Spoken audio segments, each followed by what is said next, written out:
Robots Radio. Games, lore, stories, community. Just press play.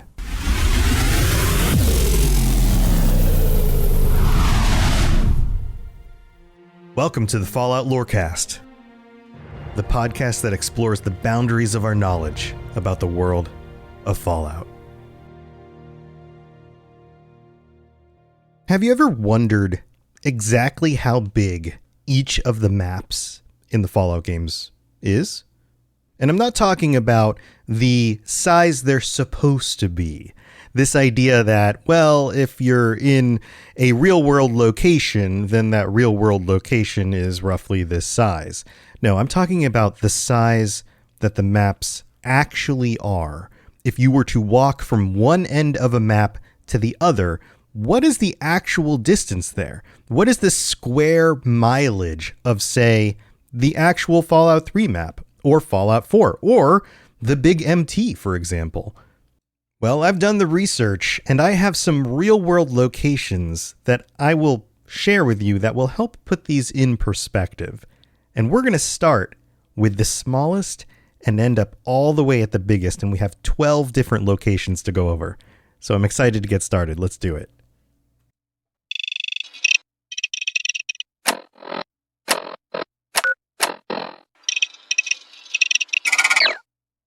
All right, I'm Tom or Robots, and welcome back to the Fallout Lorecast. Let's start with Utah's Zion National Park from Honest Hearts, the DLC for Fallout New Vegas. And you might be thinking, well, that seems like a real location. And it actually is. This is a real place, and we know the actual mileage here. Zion National Park, in reality, is 232 square miles. But in the game, it's much smaller. Now, you have to remember, in these games, they take these locations, especially in the Bethesda games, and they shrink them down to be a manageable size. A good example of how this works is, for example, the Imperial City, and I know this isn't Fallout, but the Imperial City in the Elder Scrolls Oblivion is supposed to be one of the biggest cities in the entire continent, and yet it houses a few dozen people, it feels like. So these locations get shrunk down, and it has a little bit to do with the limitations of the technology, but it also has a lot to do with gameplay. If a place is extremely large, or at least the size it would be in the real world, then you might spend the whole time walking through a big empty space, or navigating, I don't know, hundreds and hundreds of buildings in a city just to get to the one that you want to go to because that's the person you need to talk to, right? So they shrink things down. So let's talk about Zion National Park in Honest Hearts, the part of the map that you can actually reach. The actual square mileage of that is 0.183. We're not even at a quarter of a square mile. And you might be thinking, that sounds pretty small. Let's put this into perspective. Similar locations include the pond area of Central Park in New York City. And I'm not talking all of Central Park. I'm talking the pond area itself, the part that goes around the lake that's called the pond. It covers 0.18 square miles. Another example, Vatican City Gardens in Vatican City. And this isn't just Vatican City. No, this is Vatican City Gardens, which only covers about half of Vatican City at 0.19 square miles. Or how about this? The Forbidden City in Beijing, China occupies 0.19 square miles. So it's not a very large area. Number 2 on the list, Old World Blues. We go visit the Big MT, and it's about twice the size, not quite twice the size, at 0.327 square miles. Examples of other locations would include Yankee Stadium, or Disneyland's park in Anaheim, California, or the University of Oxford's campus in the UK. Yankee Stadium covers 0.33 square miles. The Disneyland park, the original park area, not the expanded, changed area, the original theme park area covers 0.32 miles. And the University of Oxford's campus also covers 0.33, just like Yankee Stadium. So think about that. The area is only the size of a stadium or a college campus or a theme park. But that feels like a manageable location. And you might be thinking, okay, the big MT, it's this industrial complex kind of area, so of course that's not going to be very big. So that kind of tracks. That kind of feels more like a real world location. And we do get a theme park in the games, Nuka World. But that is not the next one on the list. The next one on the list is Point Lookout from Fallout 3. Now, this is another location that is based on someplace in the real world. The Point Lookout State Park is a recreational area. It's a historical preserve, and it is down at the kind of the bottom. It's at the tip of the state of Maryland, right there off of the coastline, you could say. And the actual area this spans is 1.69 and some change square miles. It's the equivalent of 1,083 acres of land. But in Fallout 3, in the DLC, it actually spans 0.382 square miles.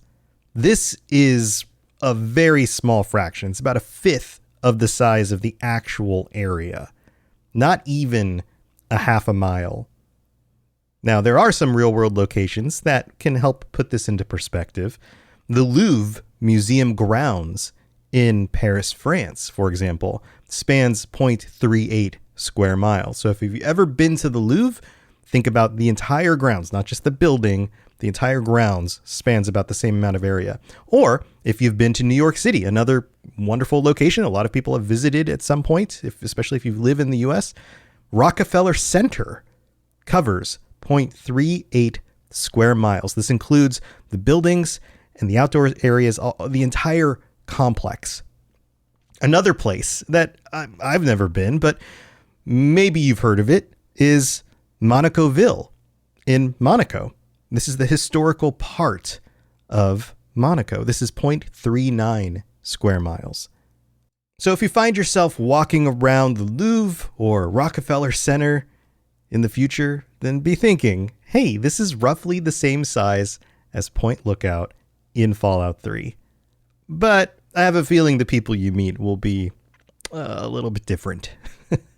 All right, let's move on to Nuka World. I teased this a little bit ago. We have an actual theme park in the Fallout games. Fallout 4 has Nuka World, and it's a little bit bigger than Disneyland, actually. We talked about how the original theme park area for Disneyland in Anaheim is similar in size to the Big MT, 0.32 square miles.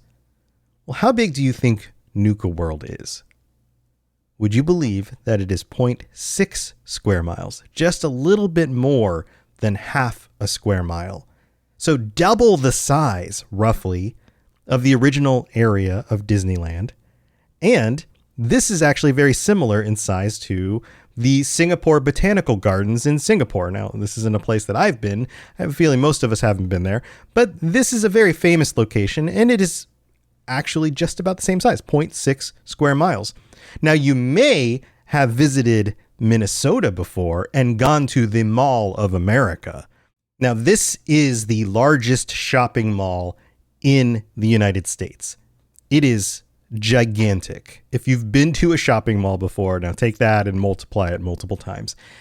If you take all of the buildings and the parking area, it comes out to 0.6 square miles. And I know malls aren't as popular as they used to be, so maybe it's been a while since you've been to a mall. But if you've been to the Mall of America, that'll give you a sense of the size of Nuka World. Another real-world location that is exactly 0.6 square miles is the Pripyat Town Center in Chernobyl in the exclusion zone in Ukraine. And this is probably not a location anybody who is listening to this has actually been. If you have, please comment, let me know. But this is the exclusion zone in Ukraine. This is connected to the whole meltdown of the nuclear station there, all of that stuff. This is 0.6 square miles as well. And I thought that was interesting, that there are similarities between a botanical garden, the Mall of America, and Chernobyl's exclusion zone in just square size. That's kind of fun. And I guess if you add them all together, you basically get Nuka World. I mean, it's kind of that. kind of the most Fallout thing ever, right? All right, let's move on to number 5. Far Harbor. You probably saw this one coming. You're probably thinking, okay, we're making our way through the DLCs. What about Far Harbor? This is another location that is based on a real world place. I did an episode about this not too long ago. I talked about how some of the locations are in the same place, but they're a little bit different in location in the real world. Well, in the games, this is our first location that spans more than 1 square mile. It's roughly 1.06 and change square miles.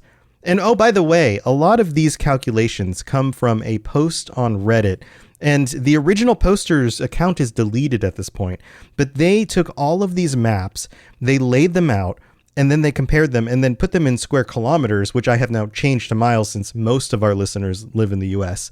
And even if you are international, you might have some sense of a mile compared to a kilometer. It's almost double in size. But yeah, thank you to whoever that was that put this together, because that was a lot of work and it saved me a lot of time. And I've cross-referenced this with some other sites that come up with very similar numbers. So that's what we're going with. So Far Harbor, 1.064 square miles. And that is very similar to some other famous locations, like the National Mall in Washington, D.C. Now, the National Mall is the grounds from like the Lincoln Memorial to the Capitol building. It's roughly 1 square mile if you put it all together.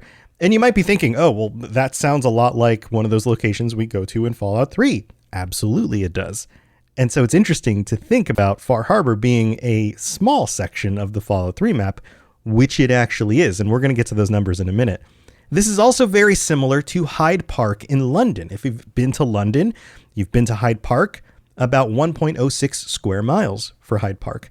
Also, the lower section of Central Park, the lower half of Central Park, is 1.1 square miles in size. And there are different ways that they denote the sections of the park, and it's kind of hard to do this.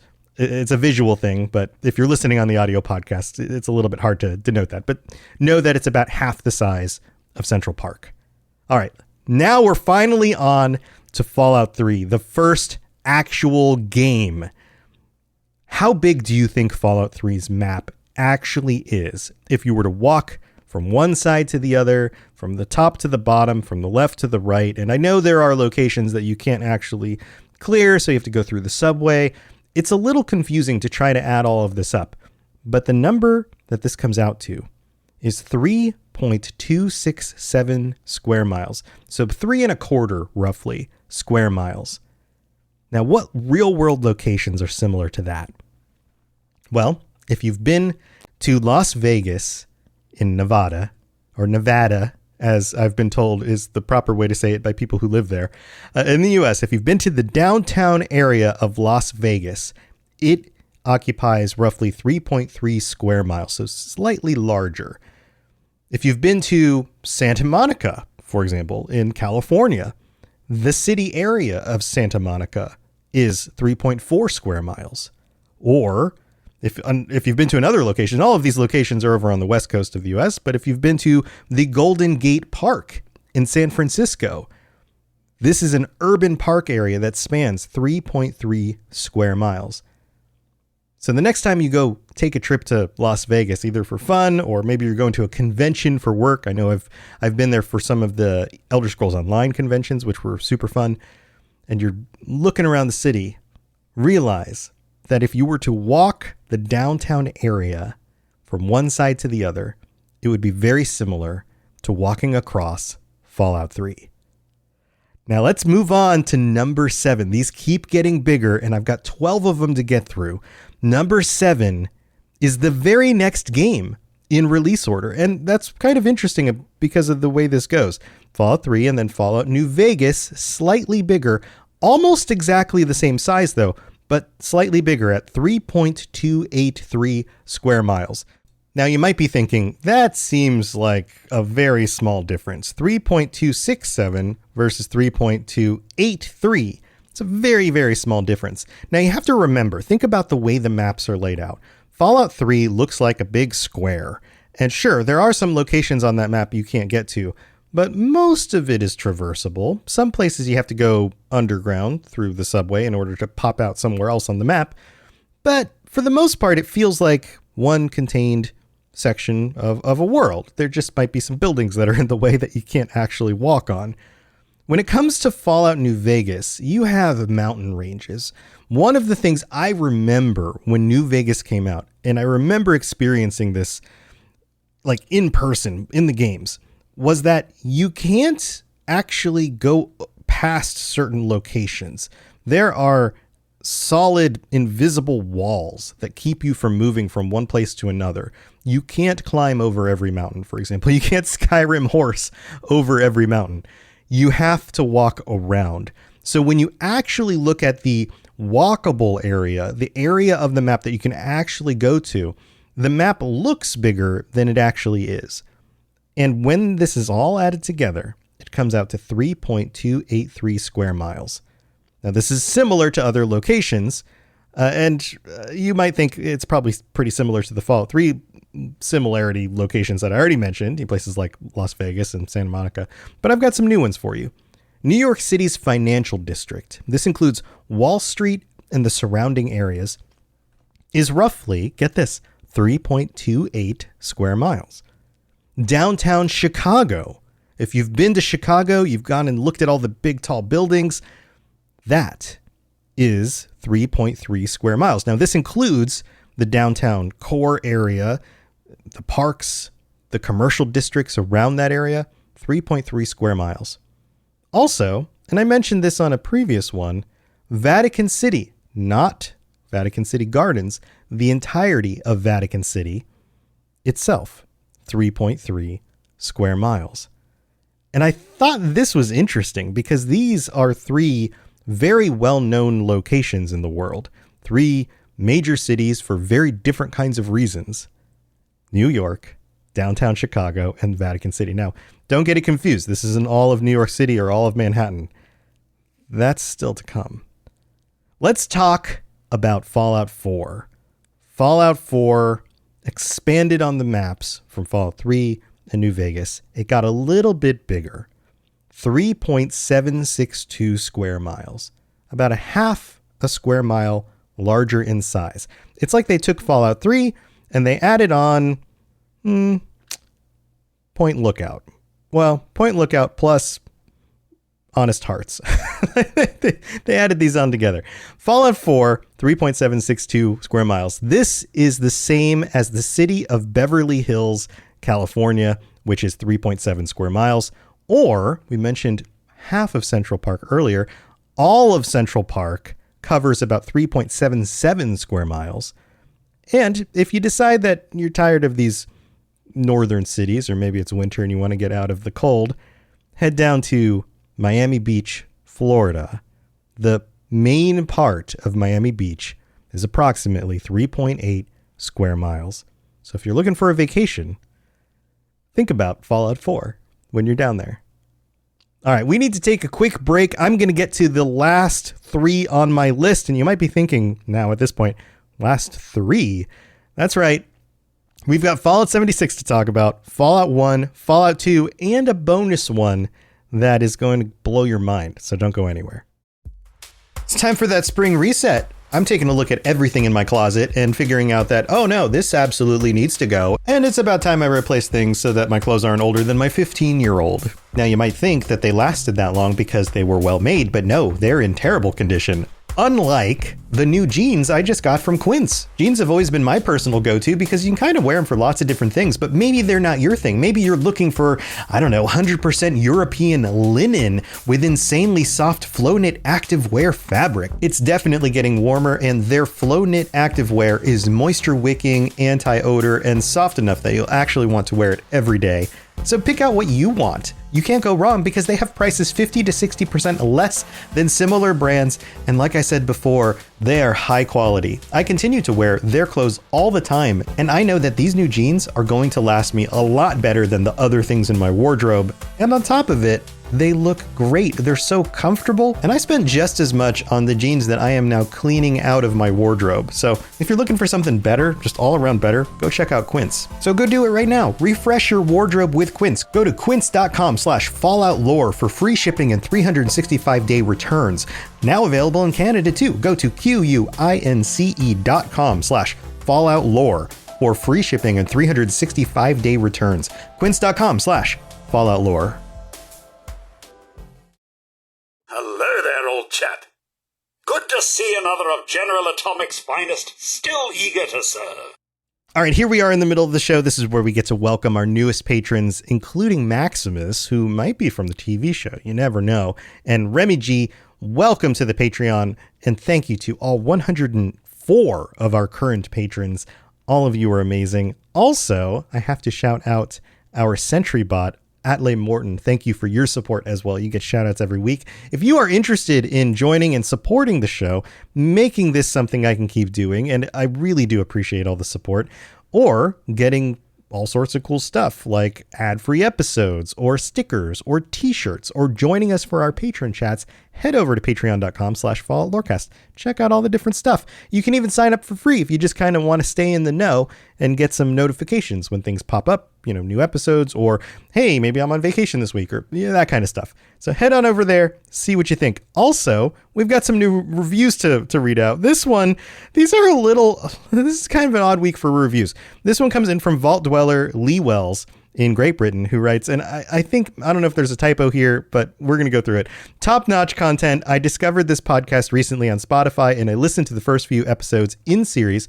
I think I got to Vault 8, and then I decided what I was really interested in is the robot Fallout, and this show really does cover almost anything you could wish from the Fallout series. It's marvelous. I'm not sure exactly how to parse that sentence. There isn't any punctuation, but those are all the words that were there. Thank you for taking the time to leave a 5-star rating. I think that means all good things. So thank you for that. Maybe I'm just an idiot and I just can't understand what you're trying to say. But thank you. I appreciate it. Then we get this one. Normally I don't call out 1-star reviews, but I don't mind if people don't like the show. If this isn't your thing, everybody's different. Everyone has different likes and different interests. It's all subjective, right? If you don't like the show, no big deal. It's another thing when the details are just incorrect. So here, check this out.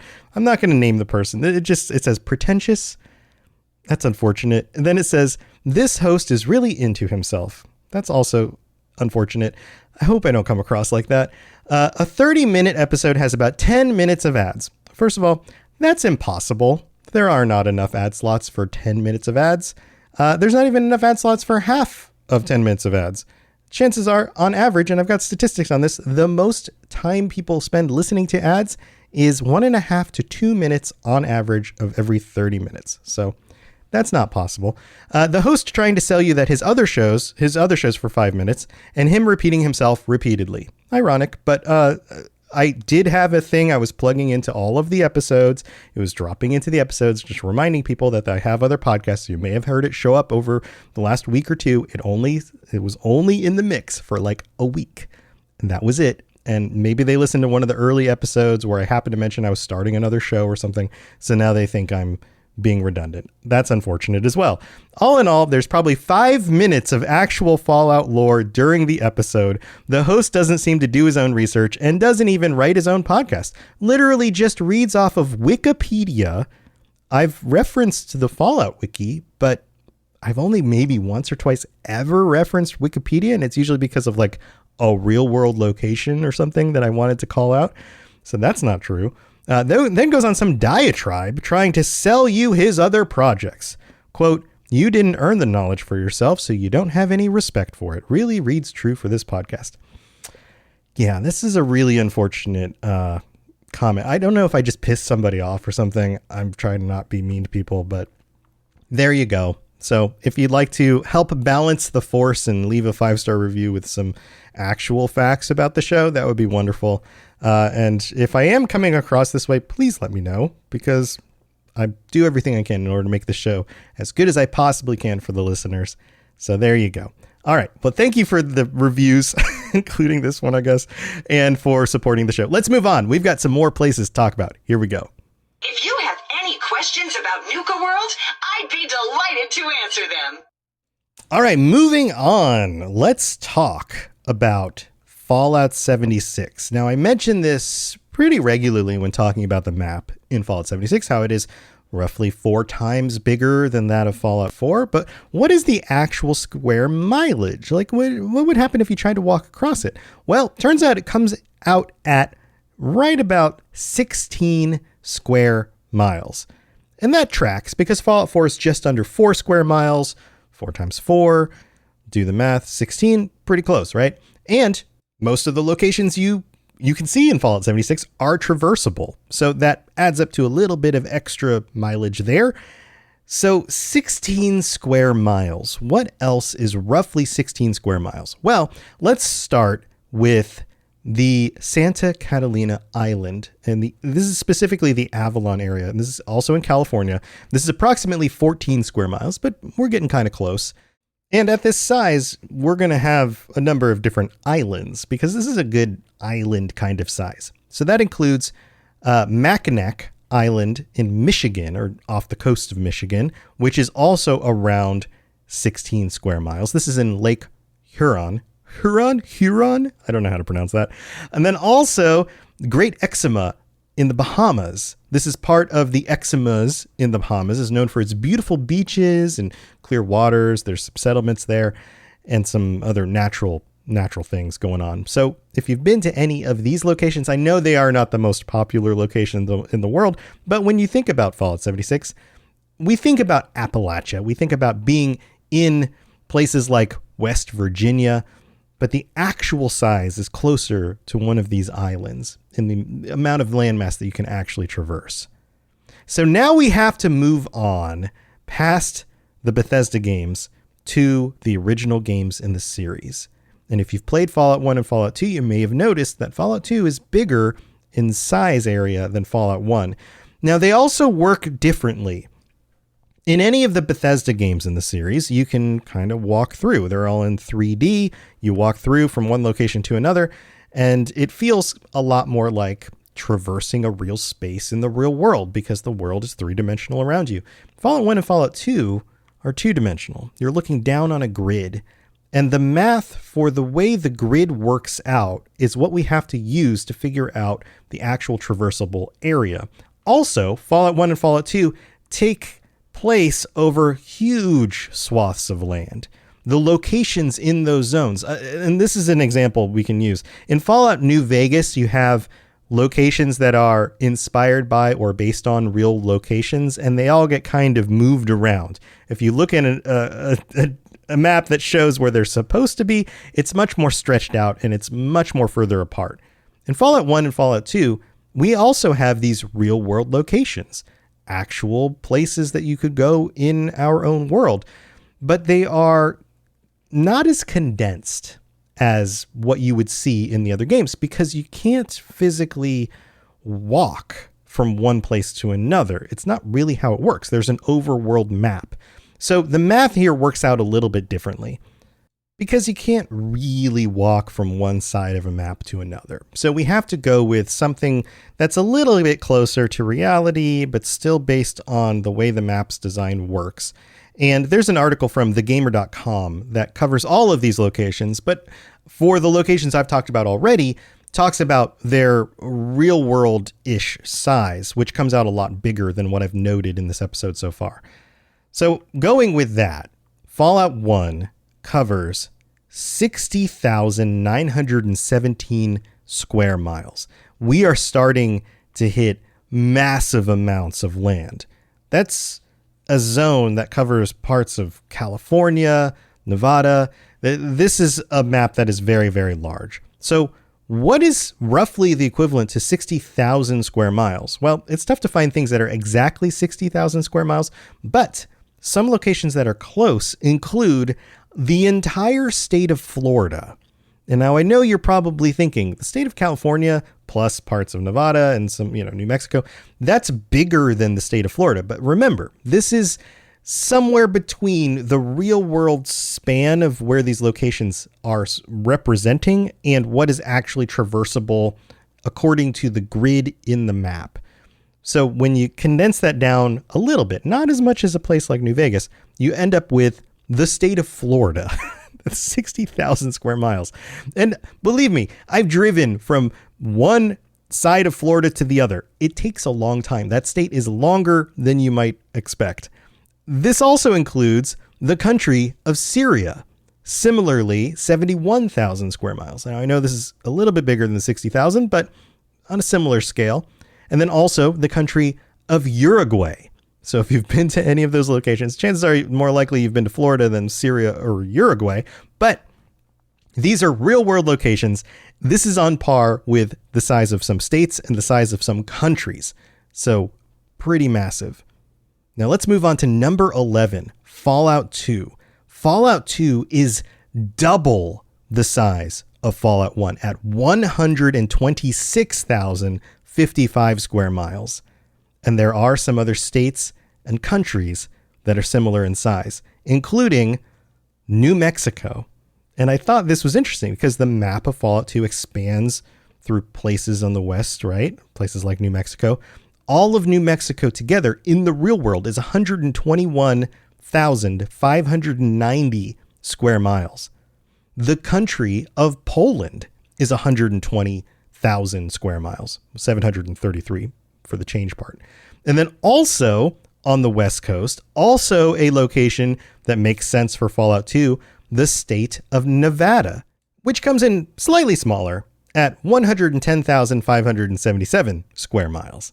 So if you've been to any of those locations or driven through them, like driving through New Mexico, it takes forever.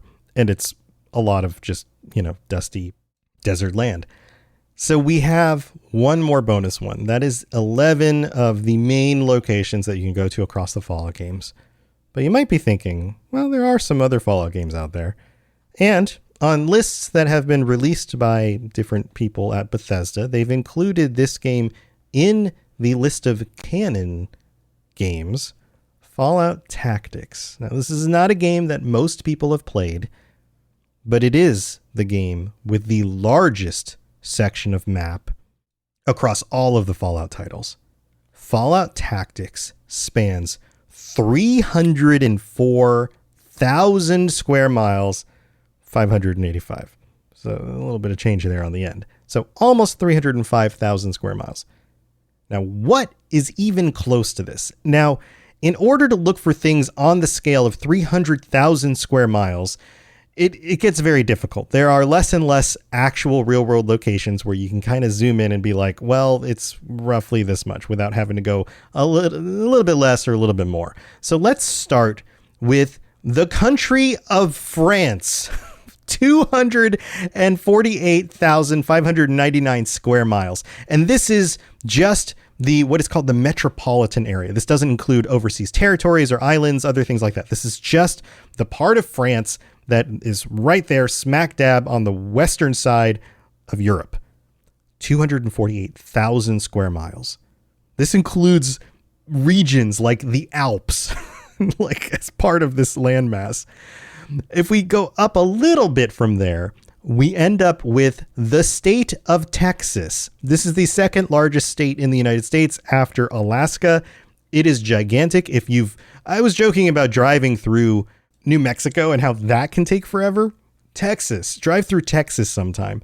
It is gigantic.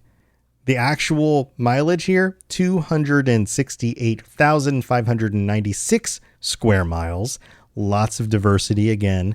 This is a large swath, words are hard, of land. So let's talk about one more location. Now, this is on the other end of 300,000. This is bigger than 300,000, but it's another location that you probably haven't been to, but you might have a sense of the size. Pakistan, the country of Pakistan, 340,509 square miles. So 40,000 square miles bigger, but percentage-wise, that's what, about 16% more over the number. But it's hard. It's hard to find any locations that are exactly 300,000 square miles. So the next time you're thinking about the size of France or Texas or Pakistan, although it's more likely you've been to France or Texas, then think about Fallout Tactics and how much land that spans. And now, of course, you can't walk across that entire map like you can some of these other ones, but I thought that was worth mentioning because it is so massive and very impressive. So there you go. Those are the maps of Fallout, as close as I could get to actual in-game size being compared to real places in the world. So let me know if you enjoyed this episode. Go check out another one of the episodes, comment, join us on the Discord, and stay safe in the wasteland. I'll see you next week. To plug into everything else we're doing, check out robotsradio.net. Reach out to me on Twitter at robots_radio. Check out the Robots Radio Rocket Club, where you can join me and a bunch of our other creators creating your podcast, starting a new podcast, or helping your current podcast grow. There's more information about that on robotsradio.net as well. And you can always talk with us and the entire community, over 2,000 people on the Robots Radio Discord. Come join us. We'd love to chat with you. See you guys next time.